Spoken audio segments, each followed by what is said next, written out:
and welcome to a place where hearts soften, minds reflect, and souls return to their Lord. If you've ever felt broken, lost, or simply overwhelmed by life, you're not alone. But you're not abandoned either. This channel is your sanctuary to reconnect with the one who hears every whisper, who heals what people can't see, and who responds when the world turns silent. Here, we uncover the right way to ask Allah, the strength found in sabr, the miracle of dua, and the beauty of trusting Allah's plan even when it hurts. This isn't just a channel, it's a journey of the heart, grounded in the Quran, wrapped in mercy, and built on hope. When you raise your hands in supplication, remember this: Allah does not need eloquence from you. He does not require perfection in grammar, nor the arrangement of words that impress people. What he looks for is far deeper, far purer. It is the sincerity that flows silently from the heart. Even if the tongue stumbles, even if you have no words at all, your heart can cry, and Allah al-Basir, the all-seeing, knows what it holds. This is the essence of dua. Not in how long it is, or how beautifully it is said, but in how deeply it comes from a heart that truly turns to Him. Many people wonder, why are my duas not accepted? Why is there silence when I am asking with so much pain? But pause and ask, have I truly connected my heart to the one I am calling on? Have I emptied myself of pride, of distraction, of doubt? Because when the heart is full of noise, the noise of impatience, of despair, of questioning Allah's wisdom, how can the whisper of true submission be heard? A sincere dua is not loud, it is not dramatic. It may even be said quietly with trembling lips in a moment of complete stillness, but it shakes the skies because it is full of faith. The Prophet Muhammad told us that dua is the essence of worship. It is not a side act, it is not something we do only when we are desperate. It is a form of worship that honors Allah, acknowledges His greatness, and admits our dependence. But that only happens when the heart is humbled. When you raise your hands not with entitlement, but with humility, knowing that you are speaking to the King of all kings, the owner of mercy, the one who knows what you are asking even before you do, that is when the doors of the heavens begin to open. Think about how a child cries to their mother.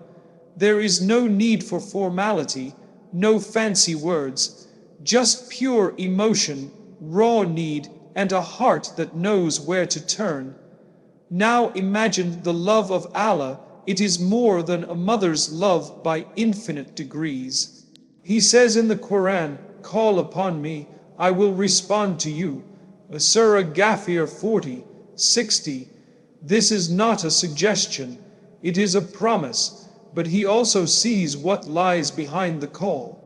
If your dua is only words, but your heart is chasing something else, status, pride, worldly outcomes, then it lacks that purity that draws His mercy. The more sincere your heart, the more powerful your dua. Some people ask only when they are broken. Others forget Allah until they are in need. But those who truly understand the power of dua make it a constant companion, not just when times are hard, but even when life is smooth. They thank Allah, they speak to Him, they tell Him what's in their heart, the same way they would to someone they trust more than anyone else, because He is closer to us than our jugular vein. He already knows, but He loves when we speak to Him anyway. He loves that trust, that vulnerability, that connection. Sometimes sincerity means shedding a tear when no one sees. Sometimes it means saying nothing at all, only lowering your gaze and whispering His name in your heart. And sometimes it means turning to Him after sin, with the weight of guilt crushing your soul, but still believing that His mercy is greater than your mistake. This is not weakness. This is true strength. To believe that despite your flaws, you are still worthy of speaking to Allah, that is sincerity. Because your hope is not in yourself, but in Him. Let go of the idea that your dua needs to look a certain way. Let go of the need to be worthy before asking. Don't wait to be perfect. Just be real. Come to Allah exactly as you are, with all your mess, all your fear, all your longing, and say, Ya Allah, you know what I need better than I do. I don't even know how to ask you, but you know my heart. That is more beloved to Allah than 1,000 well-crafted sentences that lack soul. Do not compare your journey to anyone else's. Some people speak with ease, others cry in silence. Both are heard by the Lord of the worlds. What matters is not the volume of your dua, but the depth of your trust. It's not how loudly you beg, but how fully you believe. If you are sincere, even if your dua feels small, it will rise to the heavens with honor. Sincerity also means accepting the answer, even if it's not the one you imagined. Maybe Allah will give you exactly what you asked for. Maybe He will give you better, or maybe He will protect you from what you never saw coming. All of these are answers. None of them mean you were ignored. A sincere heart accepts the response because it trusts the one who responded. That is the hallmark of a sincere believer, faith, not only in the asking, but also in the answer. So the next time you lift your hands, take a deep breath. Don't rush. Empty your heart of everything but your need for Him.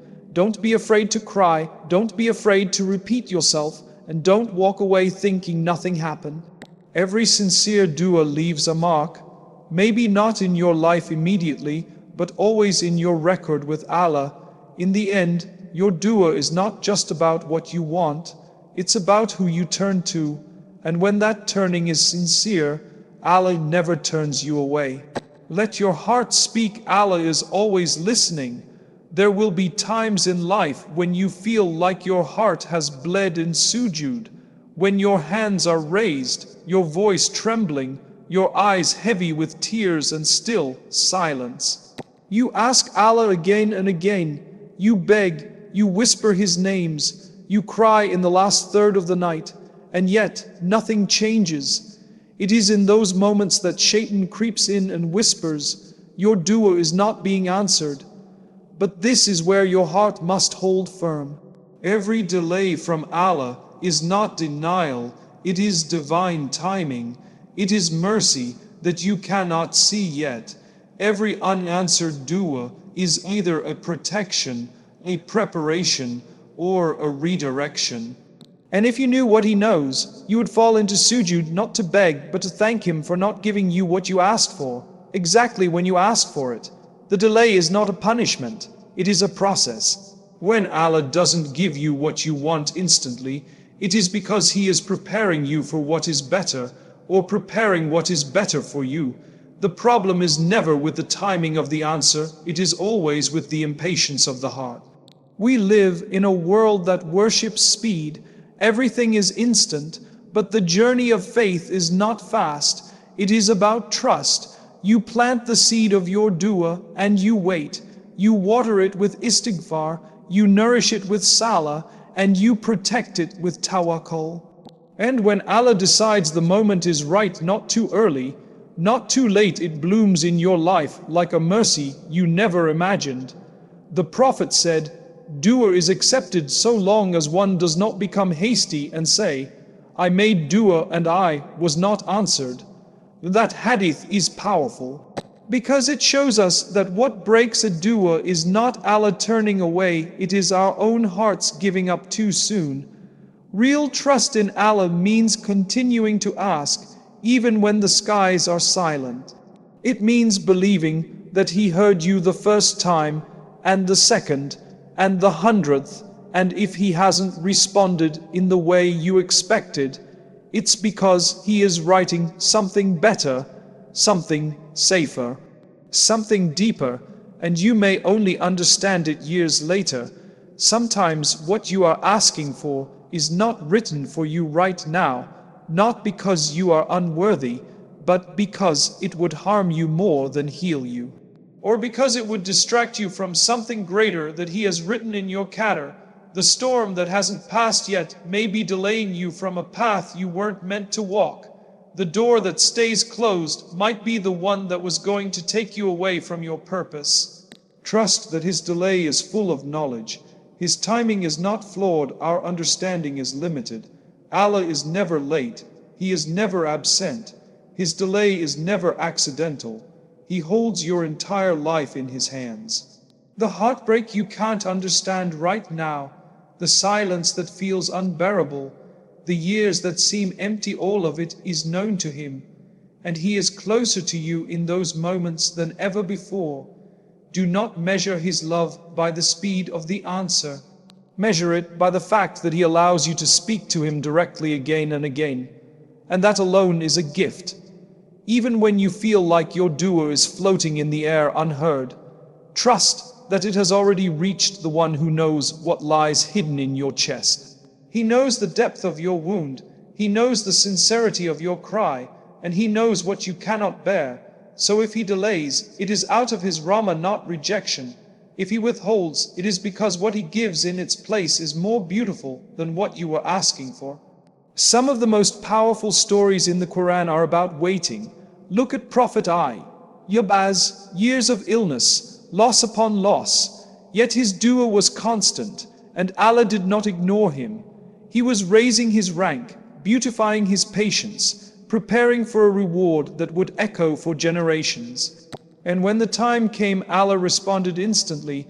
We answered his prayer, removed his suffering, and gave him back his family and more like them as a mercy from us. Surah Al-Anbiya 21:84. This is how Allah works. Quietly, mercifully, with wisdom that our minds may never fully grasp, and sometimes the delay in the answer becomes a means of greater nearness to Him. You begin to pray more, you cry more, you make tahajjud, you seek forgiveness, you reflect, your soul starts to soften. If the delay is what made you fall in love with your Creator, then wasn't that the answer all along? Trust is not easy. It means surrendering control. It means believing in Allah's plan more than your own desires. But that's what makes it so beautiful, because it transforms your heart. It teaches you patience. It teaches you humility. And it teaches you to see life through the lens of akhira, not just dunya. So do not stop making dua, even if you've asked 1,000 times. Keep asking. Keep knocking, keep believing, but while you wait, trust, because if it's not being answered the way you want, it's being answered the way you need. And Allah's mercy is far greater than your imagination. Trust His delay, it carries divine wisdom. There is a sacred stillness in the night that no other time carries. When the world sleeps, when the distractions are gone, and the noise of the day has faded, the soul finds its most honest voice. That is when the heart begins to whisper the truths it hides from the day. In the last third of the night, when everything around you is quiet, that's when the heavens are wide open. That is when Allah, in His infinite mercy, descends and asks, who is calling upon me so that I may answer him? Who is asking of me so that I may give him? Who is seeking my forgiveness so that I may forgive him? Sahih Bukhari, this moment is not just another hour. It is a divine invitation. Allah, the Most High, the King of all creation, is asking you to call upon Him. He is asking you to speak, to cry, to repent, to ask, to come close, and He promises to respond. What kind of Lord opens His doors while the world sleeps? What kind of mercy is this, that the Creator of the heavens and the earth seeks you in the depth of night? That time is not for the tongue, it is for the soul. When you rise from your warm bed while the world remains unaware, and you stand before your Lord with sleepy eyes and a trembling voice, there is no audience, no applause, no spotlight. There is only sincerity. That is when the heart sheds its arrogance and the ego disappears. And that is when your dua flies because your tears become wings. And your prayer carries weight beyond words. The silence of the night holds the loudest prayers. Many people say, I don't know what to say. But in that hour, even silence is a form of speech. Even a sigh is heard by the one who created your breath. If your heart is heavy, if you don't even have the strength to speak, just raise your hands. Just whisper, Ya Allah. Just cry. Let the tears speak. That is enough. He knows what you mean. He knows what you want. And more than that, He knows what you need. The night is not about formality. It is about intimacy. There are angels that descend specifically to witness those who wake up to remember Allah during that time. The Prophet said, the closest that a servant comes to his Lord is during the last part of the night. So if you can be among those who remember Allah at that time, then do so. Termid, what greater honor could there be than to be closest to the one who controls your heart, your future, your rizq, your healing, your everything? When you pray in the last third of the night, you're not just asking for dunya. You're polishing your soul, you're protecting your iman, you're building your place in Jannah.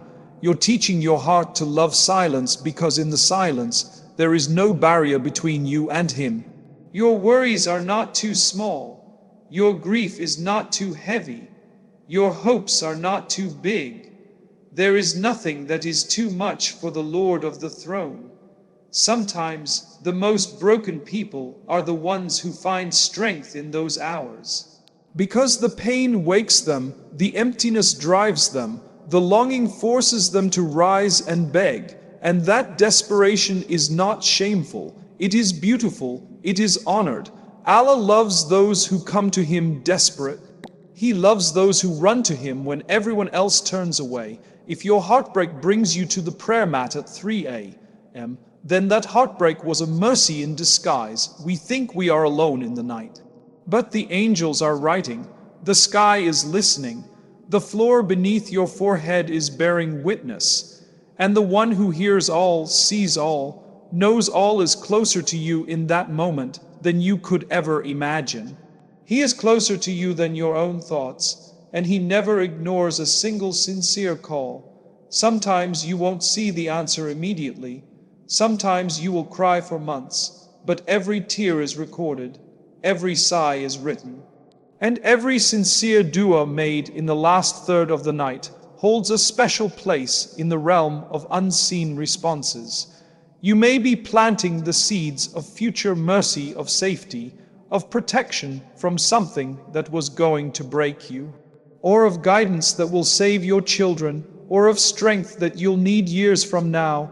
Nothing is wasted with Allah. If you've never tried it, start with just a few minutes, set your intention. Wake before Fajr, make wudu in silence, pray 2 units with your heart present, raise your hands even if you have nothing to say, just be present, make dhikr, say astaghfirullah, send salawat upon the Prophet. And speak to your Lord the way a servant who trusts and loves his master speaks. Let it be honest, let it be raw, let it be yours. Even if you only manage to wake once a week, it will change your life. That time is transformative. It brings peace you cannot find during the day. It brings light into your heart, clarity into your thoughts, softness into your soul. Because when you stand before Allah, when no one else is watching, He honors you in ways no one else can. Do not let the night pass like any other hour. Do not sleep through the most precious window of mercy. The world offers you comfort, but Allah offers you nearness. Choose the one that truly lasts. Choose the one that heals not just your pain, but your purpose. Choose the one who never closes his door, no matter how many times you've fallen, how many sins you carry, or how broken you feel. Call upon Him in the depth of night. Your tears are not in vain. They are wings, and they are carrying your heart straight to the one who created it. There is nothing too great for Allah, nothing too heavy, too distant, too impossible. Sometimes we place human limitations on the one who is beyond all limits. We hesitate in our du'as, we hold back our dreams, we ask with restraint, thinking perhaps this is too much. Perhaps this is beyond what I deserve, but Allah is Al-Kareem, the most generous. He is the one who gives without measure, the one whose treasures do not diminish, the one who answers the call of every caller, no matter how much they ask or how often they return. When you ask Allah, do not ask like one who is unsure. Do not whisper as if your need is an inconvenience. Do not limit your dua to what you think is reasonable. Ask, and ask with your whole heart. Ask for peace when your soul is in chaos. Ask for success when the odds are against you. Ask for love, for healing, for rizq, for Jannah. Ask for the impossible. Because Allah does not look at your capacity, He responds based on His mercy, not your merit. The Prophet taught us something powerful when he said, "When one of you makes dua, let him be firm and determined in his asking, and let him not say, 'O Allah, if you will, then grant me,' for there is no one who can force Him." Bukhari and Muslim. Allah loves when His servant asks with certainty, not arrogance but certainty, not doubt but bold faith, because to ask without limits is to affirm your belief that Allah has no limits. You may feel small, but your Lord is not. You may feel unworthy, but His mercy encompasses all things. Even when you feel your life is tangled with mistakes, sins, regrets, you are still invited to ask. You are still welcomed, you are still seen. Allah never tires of hearing your voice, even when you are tired of your own flaws. Every time you ask, you are drawing nearer to Him, and every time you ask big, you are glorifying Him.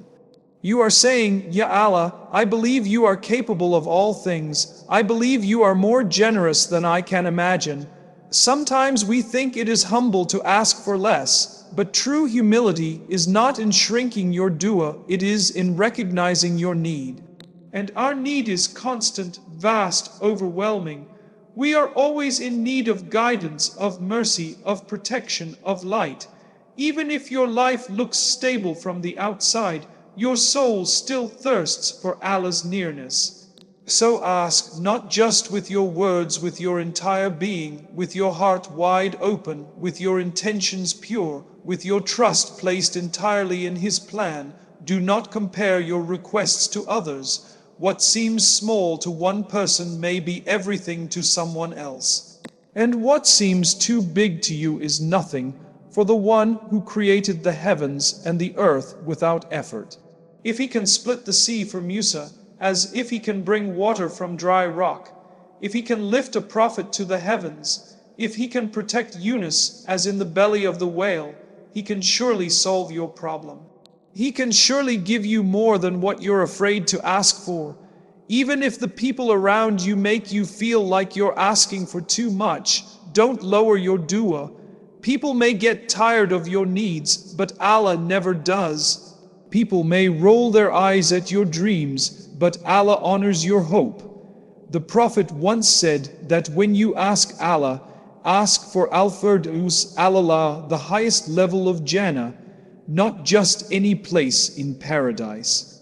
The highest, the best, that is the example we are taught to follow. Aim high, ask high, believe high, and yet asking big does not mean you will always get what you want exactly as you imagined, but you will always get what is best. You will always get what is most beneficial for you either in this world or the next. Sometimes the very thing you ask for becomes the means by which Allah protects you. Sometimes the delay in your dua opens up a new path you never considered. Allah's plan is not only about giving, it is about preparing. It is about saving. It is about unfolding your life in the most perfect way, even when you don't understand the details. When you ask without limits, you are not demanding from Allah, you are expressing your full reliance on Him. You are saying, "Ya Rab, I have nowhere else to turn. I have no power, no control. Everything I hope for, everything I need, everything I dream of, only you can grant it." That is not weakness. That is the highest form of tawakkul. That is true strength, because it removes the illusion of self-sufficiency, and it reminds the soul that peace lies only with Allah. If you ever feel that you're too broken to ask, too lost to ask, too far to ask. Remember this. Shaitan wants you to feel ashamed of returning. But Allah says, say, O my servants who have transgressed against themselves, do not despair of the mercy of Allah. Indeed, Allah forgives all sins. Indeed, it is He who is the forgiving, the merciful. Surah Az-Zumar 39:53. These are not empty words. They are an open door. So walk through it, run through it, crawl if you must. Just don't stop asking. And when you ask, speak to Allah as if you truly know Him, because He knows you better than you know yourself. He knows what is best for you even before you do. He knows which blessings will increase you in goodness and which ones will distract you. He knows which delay will elevate your soul and which answer would test your heart. Trust His knowledge, but never limit your asking. Dream big, pray bigger, because the one you are praying to is greater than any outcome. The one you are praying to is the creator of every star, every ocean, every heartbeat. And if He willed, He could grant you what you desire in the blink of an eye. So don't be shy, don't hold back. You are speaking to the most generous Al-Karim. Ask without limits, because your Lord has none. Dua is not just a list of requests. It is not merely a form we fill and submit, waiting for a result. Dua is more than that. It is an act of worship. It is the soul kneeling before its master in humility. It is the heart laying itself bare before the one who created it. When you raise your hands and whisper to Allah, you are not just asking for things, you are drawing close to Him. You are surrendering your will, your pain, your hopes, your weaknesses, and saying, Ya Rab, I need you, I trust you, I love you. That is not a transaction, that is connection. In today's world, we've been taught to expect quick responses. Press a button, get an answer, click, and it arrives. But Allah's mercy doesn't follow the patterns of this world. His responses are not rushed, and His answers are not mechanical. They are thoughtful, precise, wrapped in His wisdom. So when we treat dua like a wish list, ask, wait, and get upset when it's not fulfilled immediately, we miss the whole essence of what dua is. It is not about the result. It is about the relationship. The Prophet said, dua is ibadah.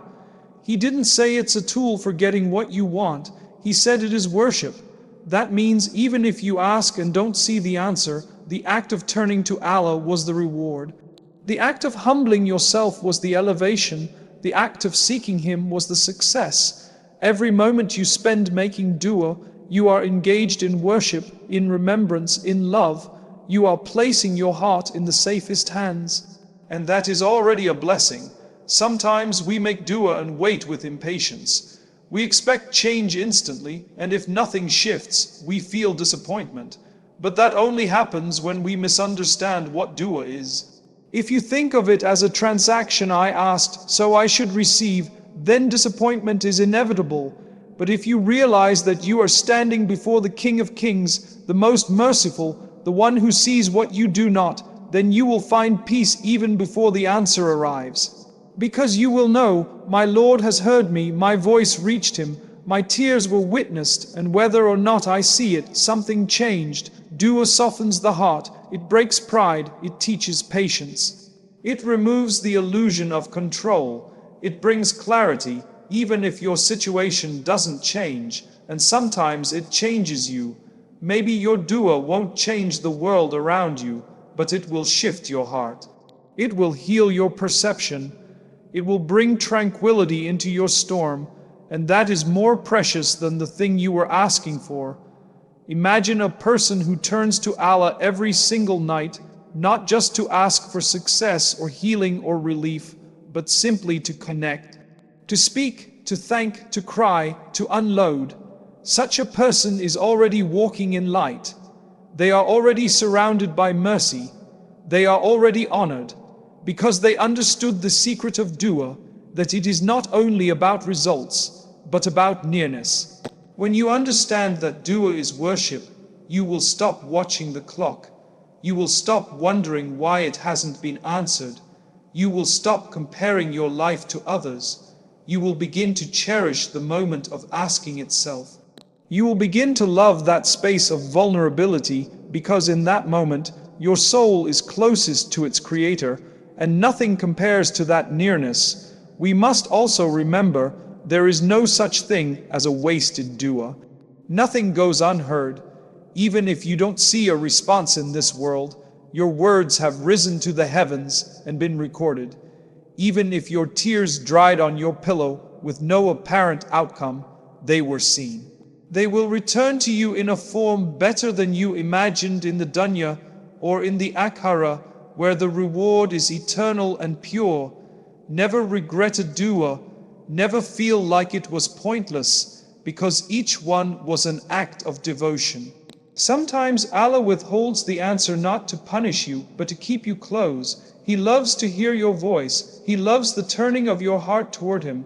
So in His mercy, He keeps you asking, because the asking itself is a path to Him, a means of purification, a reminder that no matter how much the world offers, only He can truly fulfill.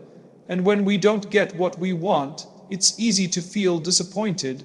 But if you take a step back and remember who you are speaking to, that disappointment fades, because you'll realize Allah never gives you less, He gives you different. He gives you better. He gives you what will bring the most growth, the most light, the most goodness in the long run. We don't always see it in the moment. But one day, when we look back, we will thank Him for the prayers He did not answer the way we expected. We must learn to trust that our connection to Allah through dua is already a blessing, even if the answer is not now, even if the answer is something else, even if the answer is silence, because that silence is filled with wisdom, filled with mercy, filled with a lesson we may only understand later. Don't only make dua when you are desperate. Make it when you are content. Make it when you are healthy, when things are going well. Let it become a habit, a part of who you are. Because when you only make dua in crisis, you treat Allah like an emergency exit. But when you make dua at all times, you treat Him like your Lord, your constant, your refuge, your peace. Dua is not a wish list for dunya. It is a means of strengthening your soul, deepening your iman, and surrendering to your Creator. It is your soul bowing before its Maker. And whether you receive what you asked for or not, that connection alone is a gift. It is light, it is peace, it is everything. Your dua isn't a transaction, it's a connection. It's your soul bowing before its Creator that alone is a blessing. There comes a moment in life when words fail and the soul feels shattered. The heart breaks so deeply that trying to explain it to others seems impossible. In those moments, the world feels heavy, the air tight, and the pain loud. But there is one who hears what the world cannot, the one who knows what lies in the depths of your silence. Don't turn to the world in your grief. Don't vent to those who cannot truly understand. Speak to the one who heals without judgment, Allah. Let your tears fall not before broken people, but before the merciful King of Kings. When the pain is sharpest, the mind races with confusion, words rush to fill emptiness, and the soul cries out for relief. Yet people around you may offer advice, criticism, or distraction. They may say, move on, or don't act weak, but your wounds aren't for advice. They're for sujood, they're for surrender. When your heart can't bear the weight of itself, the safest place is prostration. In sujood, the distance between you and your Lord disappears. That empty space, that brokenness, it becomes the doorway to healing. Allah does not shy away from your tears. He doesn't see them as weakness. Rather, He honors them, records them, and responds to them in ways beyond your understanding. When the heart breaks, it is allowed, even welcomed, to fall into sujood. Because it is in that sacred position that the soul whispers what it cannot say standing. It bows, not in defeat, but in hope that the healer of hearts is near, in hope that the one who divides the night with mercy is listening. Conversations with Allah are not about eloquence. They are about honesty. That moment, that raw, tremulous heartbeat in sujood, it is your truth. It is your cry. It is your refuge. You don't have to pretend. You don't have to explain. You don't have to justify your hurt. Just bring it. Just lay it at His feet. Let your soul weep. Let His mercy wrap around it, because He knows, even when you cannot articulate. Sometimes people say you should vent, or you should talk to someone. Seeking support is not wrong, but when the world becomes your first outlet, your healing becomes shallow. You scatter your grief everywhere. Talking to Allah first means placing your pain where it belongs, in the hands of the one who can mend it. Then, when you choose to share, you do so from your lightness, not from your burden. You speak with perspective, not with pain. You aren't looking for rescue because you've already surrendered. The Prophet taught us that when a believer is tested, if he seeks help from Allah, his grief begins to lift even if the worldly situation doesn't change. Because the relief that comes isn't always external, it is internal, it is peace, it is acceptance, and sometimes that is more powerful than any change in circumstance. Remember that Allah is closer to you than the jugular vein. He is with you when no one else is listening. He is closer to you in your silence than any shout ever was. In sujood, you can say less and feel more. You can whisper Ya Allah with no words, and it speaks volumes. You can rest your forehead on the ground, and it becomes the softest place in the universe. That prostration is not afterthought, it is the beginning of healing. It is the moment your heart escapes its own weight and trusts the one who holds everything. If you've never done this before fully speaking to Allah in your pain, start now. When sorrow hits, instead of calling a friend first, close your eyes, raise your hands, and lower your forehead to the earth. Do not worry if you tremble or falter. Do not measure the length of your dua. Let it be raw. Let it be broken. Let it be exactly how you feel. Allah cherishes that more than 1,000 composed prayers. This is not weakness, it is courage to humbly seek your Lord, to lay bare what even you cannot understand, to cry, not out of despair, but out of hope. Hope that mercy is near. Hope that healing is closer than you think.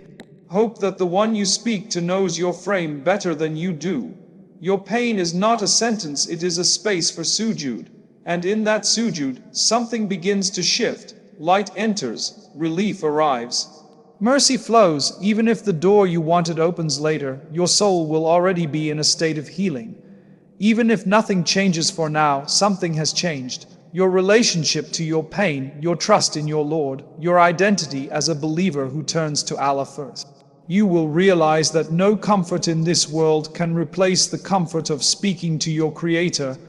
No ear can hear the tremble of your soul as He does. No shoulder can bear it like His. So let Allah be your first to call. Let Him hold it first. Let Him heal it from within. And if you choose to share later, share from peace, not pressure, from clarity, not burden. Let your heart break so it can fall into sujood. Let your tears become the most sincere dhikr. Let your pain speak to the one whose mercy is infinite. And from that secret conversation, even in the midst of sorrow, balm will begin to soothe. If this touched your heart even a little, it's because Allah is still guiding you. So keep walking toward Him.